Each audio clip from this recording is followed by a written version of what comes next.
지금 조선의 권력과 양반 사회가 한 사람 때문에 발칵 뒤집혔습니다. 칼도 군대도 없이 단지 시 한 편으로 권력을 조롱한 한 떠돌이 시인이 등장했기 때문입니다. 신분 질서가 철벽 같던 시대에 삿갓 하나를 쓰고 전국을 떠돌며 양반을 비웃고 권력을 풍자한 사람이 있었습니다. 그 이름이 바로 김삿갓이었습니다. 그의 등장으로 조선의 권위와 위선은 정면으로 흔들리기 시작했습니다. 그런데 더 놀라운 사실이 있습니다. 이 사람은 처음부터 세상을 비웃던 풍자 시인이 아니었습니다. 오히려 그는 명문 양반 가문의 후손이었고 조선 사회의 질서를 지켜야 할 사람이었습니다. 그런데 어느 날 한 사건이 그의 인생을 완전히 뒤집어 놓았습니다. 자신의 조상을 비판하는 시를 모르고 지었다가 그 순간 가문의 비밀을 알게 되었기 때문입니다. 그날 이후 그는 집을 떠나 삿갓을 쓰고 평생을 떠돌기 시작했습니다. 도대체 무엇이 그를 떠돌이 시인으로 만들었고 왜 그의 시는 조선 권력자들을 두려움에 떨게 만들었을까요? 지금부터 삿갓 하나에 세상을 담은 조선 최고의 풍자 시인 김삿갓의 숨겨진 이야기를 공개합니다. 한 명의 양반 청년이 어떻게 조선을 비웃는 전설적인 시인이 되었는지, 그리고 왜 그의 이야기가 200년이 지난 지금까지도 계속 전해지고 있는지, 그 놀라운 이야기를 지금부터 함께 따라가 보겠습니다. 조선 후기 사회는 철저한 신분 질서로 움직이던 시대였습니다. 양반은 권력을 가지고 있었고 평민은 그 질서 속에서 살아가야 했습니다. 말 한마디 행동 하나도 신분에 따라 달라지는 사회였습니다. 그 시대에 김병연이라는 청년이 있었습니다. 그는 훗날 김삿갓이라는 이름으로 더 유명해지는 인물이었습니다. 그러나 처음부터 세상을 풍자하던 떠돌이 시인은 아니었습니다. 그는 명문 양반 가문에서 태어난 평범한 청년이었습니다. 글을 배우고 시를 읽으며 학문을 익히던 전형적인 양반 집안의 아들이었습니다. 하지만 그의 삶에는 보이지 않는 그림자가 있었습니다. 그의 가문에는 오래된 역사적 사건이 숨겨져 있었습니다. 조선의 정치 싸움 속에서 그의 조상이 어떤 선택을 했는지에 대한 이야기가 집안 깊숙한 곳에 묻혀 있었습니다. 김병연은 그 사실을 전혀 알지 못했습니다. 그는 자신이 평범한 양반 집안의 후손이라고 믿고 살고 있었습니다. 하지만 역사는 조용히 기다리고 있었습니다. 그리고 어느 날 그 진실은 한 편의 시를 통해 드러나게 됩니다. 그 순간부터 김병연의 인생은 전혀 다른 방향으로 움직이기 시작했습니다. 평범한 양반 청년의 삶은 더 이상 지속될 수 없는 상황이 다가오고 있었습니다. 어느 날 김병연은 한 시를 짓게 됩니다. 당시 조선 사회에서는 역사 속 인물들을 평가하는 시를 짓는 일이 흔했습니다. 김병연 역시 역사 속 사건을 주제로 시를 지었습니다. 그는 한 인물을 비판하는 내용을 담은 시를 지었습니다. 하지만 그 시가 문제였습니다. 그가 비판한 인물이 바로 자신의 조상이었기 때문입니다. 김병연은 그 사실을 전혀 몰랐습니다. 하지만 시를 본 어른들이 충격에 빠졌습니다.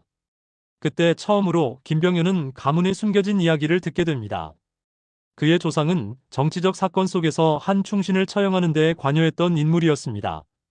조선 사회에서는 매우 민감한 역사적 사건이었습니다. 김병연은 충격을 받았습니다. 자신이 쓴 시는 단순한 역사 비판이 아니라 자신의 조상을 욕하는 시가 되어버렸기 때문입니다. 그 순간 그의 인생은 완전히 흔들렸습니다. 조선 사회에서 가문의 명예는 개인의 삶과 직결되는 문제였습니다. 가문의 과거를 비판한 사람으로 남게 된 그는 더 이상 이전의 삶으로 돌아가기 어려운 상황에 놓이게 되었습니다. 바로 그 사건이 김병연의 인생을 떠돌이 시인의 길로 부르는 첫 신호가 되었습니다. 하지만 그는 쉽게 결정을 내리지 못했습니다. 집을 떠나는 것은 쉬운 일이 아니었습니다. 그는 여전히 양반 가문의 아들이었습니다. 조용히 살면 모든 것이 지나갈 수도 있었습니다. 사람들은 시간이 지나면 잊을 수도 있었습니다. 하지만 마음은 그렇지 않았습니다. 그는 자신이 쓴 시의 의미를 계속 생각했습니다. 자신도 모르게 조상의 행동을 비판했다는 사실은 그의 마음을 흔들었습니다. 그는 고민했습니다. 조용히 살아야 할까요? 아니면 진실을 마주해야 할까요? 조선 사회에서 가문을 떠난다는 것은 사실상 모든 것을 버리는 일이었습니다. 신분도 명예도 미래도 사라질 수 있었습니다. 그럼에도 불구하고 그는 계속 생각했습니다. 세상은 왜 이렇게 불공정한가? 왜 어떤 사람은 권력을 가지고 있고 어떤 사람은 아무 말도 하지 못하는가? 그는 점점 기존 질서에 대한 의문을 품기 시작했습니다. 그러나 여전히 두려움은 컸습니다. 가족을 떠나는 두려움, 세상에서 홀로 살아가야 하는 두려움, 그리고 실패에 대한 두려움이 그를 붙잡고 있었습니다. 그때 한 노학자가 그에게 중요한 말을 합니다. 세상을 바꾸는 방법은 칼만 있는 것이 아니라고 했습니다. 때로는 한 줄의 글이 칼보다 더 깊이 사람의 마음을 찌른다고 말했습니다. 그 말은 김병현의 마음에 깊이 남았습니다. 그는 자신이 가진 것이 무엇인지 생각했습니다. 그는 권력을 가진 사람도 아니었습니다. 군대를 가진 사람도 아니었습니다. 하지만 그는 글을 쓸 수 있는 사람이었습니다. 시를 통해 생각을 표현할 수 있는 사람이었습니다. 그 순간 그는 깨닫기 시작했습니다. 자신의 길이 무엇인지 말입니다. 세상을 직접 바꿀 수는 없지만 세상의 위선을 드러낼 수는 있었습니다. 그리고 사람들에게 웃음 속에서 진실을 말할 수는 있었습니다. 그 생각은 그의 인생을 바꾸기 시작했습니다. 더 이상 그는 단순한 양반 청년이 아니었습니다. 세상을 다른 시선으로 바라보기 시작한 사람이었습니다. 마침내 그는 결정을 내립니다. 집을 떠나기로 했습니다. 양반이라는 신분도 내려놓기로 했습니다. 그는 삿갓을 하나 쓰고 길을 떠났습니다. 삿갓은 단순한 모자가 아니었습니다. 얼굴을 가리는 상징이었고 세상과 거리를 두는 상징이었습니다. 그는 더 이상 가문의 이름으로 살지 않기로 했습니다. 전국을 떠돌며 시를 짓는 떠돌이 시인이 되기로 했습니다. 그 순간 김병현은 새로운 이름을 얻게 됩니다. 바로 김삿갓이었습니다. 삿갓을 쓰고 떠도는 시인이라는 의미였습니다. 그날 이후 그는 조선의 마을과 시장을 떠돌기 시작했습니다. 양반의 집도 찾아갔고 평민이 사는 마을도 찾아갔습니다. 그는 어디에서든 시를 지었습니다. 그 시 속에는 웃음이 있었고 풍자가 있었습니다. 그리고 권력을 향한 날카로운 질문이 담겨 있었습니다. 김삿갓의 시는 빠르게 퍼져나갔습니다. 사람들은 그의 시를 듣고 크게 웃었습니다. 양반을 풍자하는 시를 들으며 속이 시원하다고 말했습니다. 평민들은 그의 시 속에서 자신의 마음을 발견했습니다. 하지만 권력자들은 달랐습니다. 그들은 김삿갓을 불편하게 바라봤습니다. 그의 시는 조선을 지탱하던 권위와 체면을 무너뜨리고 있었기 때문입니다. 그럼에도 불구하고 김삿갓은 계속 떠돌았습니다. 어떤 날은 환영받았고 어떤 날은 쫓겨나기도 했습니다. 때로는 배를 골기도 했습니다. 하지만 그는 멈추지 않았습니다. 그의 시는 점점 더 날카로워졌습니다. 사람들은 그의 이름을 기억하기 시작했습니다. 삿갓을 쓰고 나타나는 떠돌이 시인. 그가 오면 마을은 웃음과 긴장으로 가득 찼습니다. 시간이 지나면서 김삿갓은 깨닫게 됩니다. 자신의 시가 단순한 풍자가 아니라는 사실을 말입니다. 사람들은 그의 시를 통해 세상의 모순을 보았습니다. 그의 시 속에는 백성들의 억울함과 분노가 담겨 있었습니다. 그는 더 이상 떠돌이 시인이 아니었습니다. 세상의 이야기를 대신 말하는 사람이 되어가고 있었습니다. 그 순간 그는 자신의 역할을 이해하기 시작했습니다. 세상을 직접 바꾸지는 못하더라도 세상의 위선을 드러낼 수는 있었습니다. 그리고 그 진실을 시로 남길 수 있었습니다. 하지만 세상은 그를 쉽게 두지 않았습니다.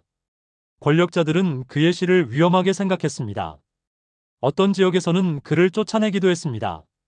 때로는 그의 시를 문제 삼아 처벌하려는 움직임도 있었습니다. 그의 삶은 점점 더 어려워졌습니다.